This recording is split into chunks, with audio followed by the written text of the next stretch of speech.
Не успела шайба коснуться льда, как началась активная игра. Борьба идет то у ворот хозяев в поле, то у гостей. И уже в первом периоде шайбу забивает ингушская команда. Затем за ней и вторую. Но уже во втором гости сравнивают счет.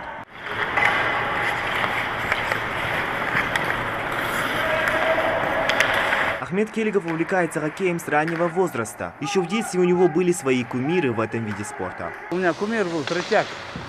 Я и маленьким был, играл хоккей, на воротах стоял. Потом вот у нас вот построили ледовый городок. Вот я говорю, мечта моя сбылась. У каждого игрока ночной лиги своя история, которая связала их жизнь с хоккеем. И этот спорт для многих не просто хобби, а смысл жизни. История хоккея в Ингушетии началась в 2014 году по инициативе Юнусбека Евкурова. И сегодня этот спорт стал как никогда популярным в регионе. Сегодня выходной день, спортивный день как бы. Вот. Заниматься нужно спортом. За счет быстроты игры можем победить. И за счет своих задумок каких-то тактических, которые я не могу сказать сейчас. Будем надеяться на победу. Участие в матче принимают не только любители, но и профессионалы из Ингушетии и Кабардино-Балкарии. А благодаря Леониду Качесову, забившему 2 шайбы в ворота, счет сравнялся. Играем в свое удовольствие. Техника нам не позволяет план выполнить. Заниматься надо, тренироваться, учиться.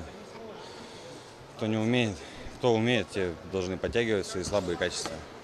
Счет меняется буквально каждые 5 минут. Несмотря на то, что гости сравнивают счет с хозяевами, обогнать их хотя бы на 1 очко у них не получается. После каждого тайма игроков мотивирует капитан команды. Когда эти 100 метров можно нормально сэкономить, отдать нормальный пас, голову поднять, не торопясь. А то бежим как сумасшедшие к шайбе, размахиваемся, промахиваемся и убегаем дальше. У Амира Дудургова такая же история, как и у большинства хоккеистов. Заинтересовался хоккеем он еще в детстве, но играть вышел всего 1,5 года назад. Вспоминает, как поначалу с непривычки болели ноги, но со временем и боль прошла, и азарт появился. Команда соперник, конечно, сильная команда. В отличие от нас уже, в принципе, долго занимаются. Некоторые из них уже тренера детской юношеской команды тренируют.